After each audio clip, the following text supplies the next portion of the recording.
Good morning or good afternoon. Thank you for joining me back in today while we're continuing to read the book of Job.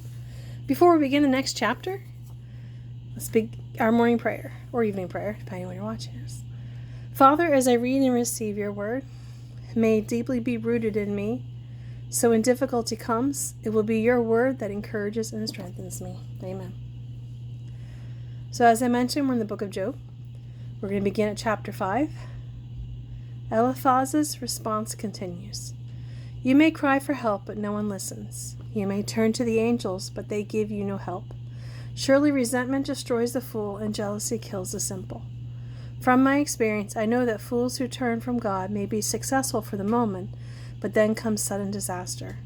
Their children are abandoned far from help, with no one to defend them. Their harvests are stolen, and their wealth satisfies the thirst of many others, not themselves. But evil does not spring from the soil, and trouble does not sprout from the earth. People are born for trouble as predictably as sparks fly upward from a fire. My advice to you is this: go to God and present your case to him, for he does great works too marvelous to understand. He performs miracles without number. He gives rain for the earth. He sends water for the fields. He gives prosperity to the poor and humble, and he takes sufferers to safety. He frustrates the plans of the crafty, so their efforts will not succeed. He catches those who think they are wise in their own cleverness, so that their cunning schemes are thwarted. They grope in the daylight as though they were blind. They see no better in the daytime than at night. He rescues the poor from the cutting words on the strong. He saves them from the clutches of the powerful, and so at last the poor have hope, and the fangs of the wicked are broken.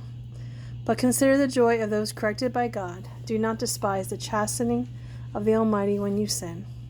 For though he wounds, he also bandages. He strikes, but his hand also heals. He will rescue you again and again, so that no evil can touch you. He will save you from death in time of famine, from the power of the sword in time of war.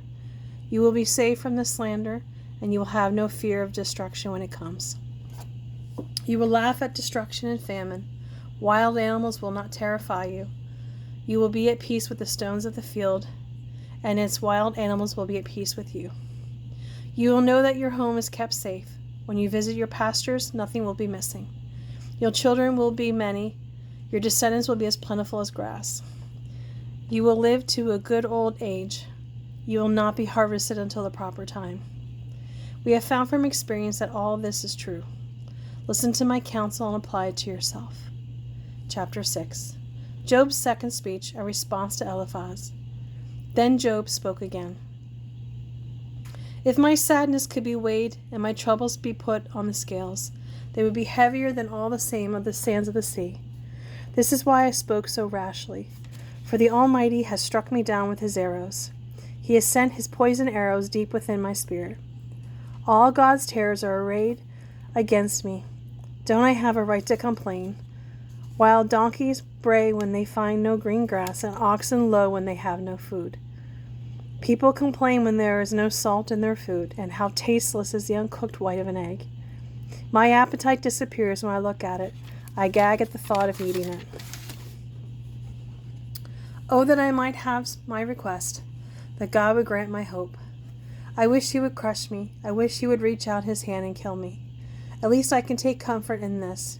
Despite the pain, I have not denied the words of the Holy One, but I do not have the strength to endure.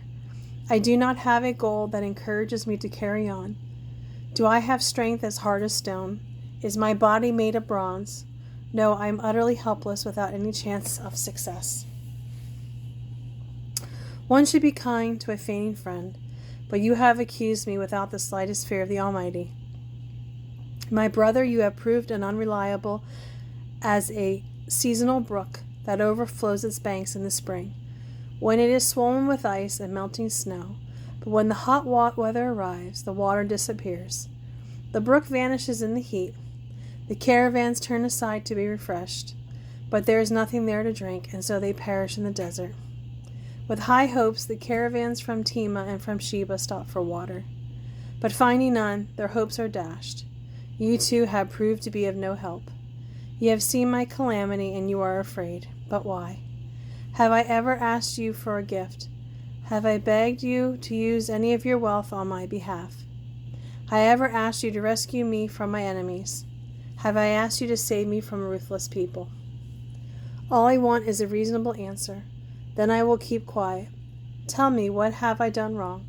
Honest words are painful, but what do your criticisms amount to? Do you think your words are convincing when you disregard my cry of desperation? You would even send an orphan into slavery or sell a friend. Look at me, would I lie to your face?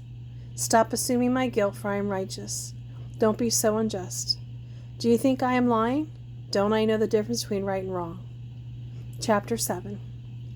Is this not the struggle of all humanity? A person's life is long and hard, like that of a hired hand, like a worker who longs for the day to end, like a servant waiting to be paid. I, too, have been assigned months of futility, long and weary nights of misery. When I go to bed, I think, when will it be morning? But the night drags on, and I toss till dawn. My skin is filled with worms and scabs, my flesh breaks open full of pus. Job cries out to God. My days are swifter than a weaver's shuttle flying back and forth. They end without hope. O God, remember that my life is but a breath, and I will never again experience pleasure. You see me now, but not for long. Your eyes will be on me, but I will be dead. But as a cloud dissipates and vanishes, those who die will not come back. They are gone forever from their home, never to be seen again. I cannot keep from speaking. I must express my anguish. I must complain in my bitterness. Am I a sea monster that you place a guard on me? If I think, my bed will comfort me, and I will try to forget my misery with sleep. You shatter me with dreams, you terrify me with visions. I would rather die of strangulation than go on and on like this. I hate my life, I do not want to go on living. Oh, leave me alone for these few remaining days. What are mere mortals that you should make so much of us? For you examine us every morning and test us every moment. Why won't you leave me alone even for a moment? Have I sinned? What have I done to you? O watcher of humanity, why have you made me your target? Am I a burden to you? Why not just pardon my sin and take away my guilt? For soon I will lie down in the dust and die. When you look for me, I will be gone. Chapter 8. Bildad's first response to Job. Then Bildad, the Shuhite, replied to Job, How long will you go on like this? Your words are a blustering wind. Does God twist justice? Does the Almighty twist what is right? Your children obviously sinned against him, so their punishment was well deserved. But if you pray to God and seek the favor of the Almighty, if you are pure and live with complete integrity, he will rise up and restore your happy home. And though you started with little, you will end with much. Just ask the former generation. Pay attention to the experience of our ancestors, for we are born but yesterday and know so little. Our days on earth are so transient as a shadow. But those who come before us will teach you. They will teach you from the wisdom of former generations. Can papyrus reeds grow where there is no marsh? Can bulrushes flourish where there is no water? While they are still flowering, not ready to be cut, they begin to wither. Such is the fate of all who forget God. The hope of the godless comes to nothing. Everything they count on will collapse. They are leaning on a spider web. They cling to their home for security, but it won't last. They try to hold it fast, but it will not endure. The godless seems so strong, like a lush plant growing in the sunshine. Its branches spreading across the garden. Its roots grow down through a pile of rocks to hold it firm. But when it is uprooted, it isn't even missed. That is the end of its life, and others spring up from the earth to replace it. But look, God will not reject a person of integrity, nor will he make evildoers prosper. He will yet fill your mouths with laughter and your lips with shouts of joy. Those who hate you will be clothed with shame, and the tent of the wicked will be destroyed. Chapter 9. Job's third speech, a response to Bildad. Then Job spoke again.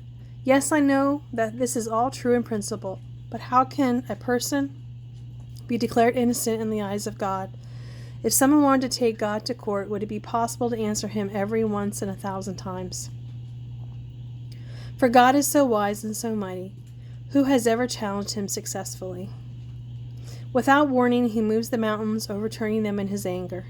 He shakes the earth from its place, and its foundations tremble. If he commands it, the sun won't rise and the stars won't shine. He alone has spread out the heavens and marches on the waves of the sea. He made all the stars, the Bear, Orion, Pleiades, and the constellations of the southern sky. His great works are too marvelous to understand. He performs miracles without number.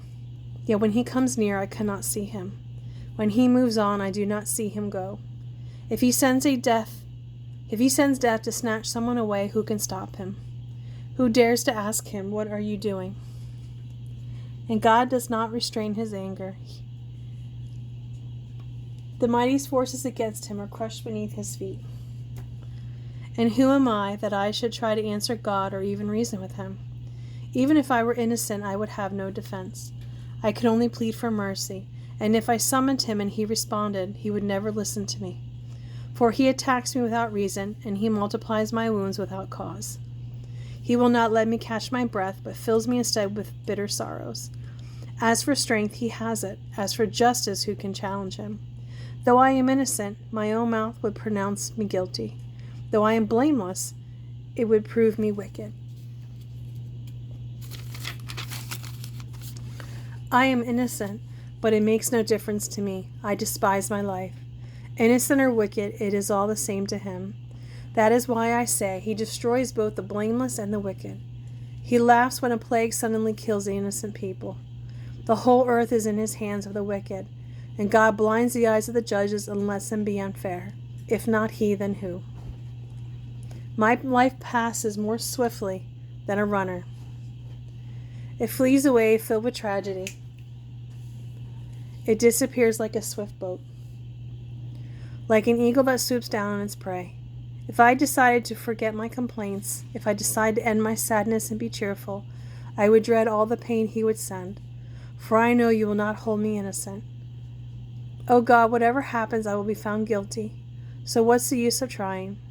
Even if I were to wash myself with soap and cleanse my hands with lye to make them absolutely clean, you would plunge me into a muddy ditch, and I would be so filthy my own clothing would hate me. God is not a mortal like me, so I cannot argue with him or take him to trial. If only there were a mediator who could bring us together, but there is none. The mediator could make God stop beating me, and I would no longer live in terror of his punishment. Then I could speak to him without fear, but I cannot do that in my own strength. Well, thank you for joining me today or tonight, whenever you watch this. I hope you have a great day and a blessed day, and until tomorrow, bye.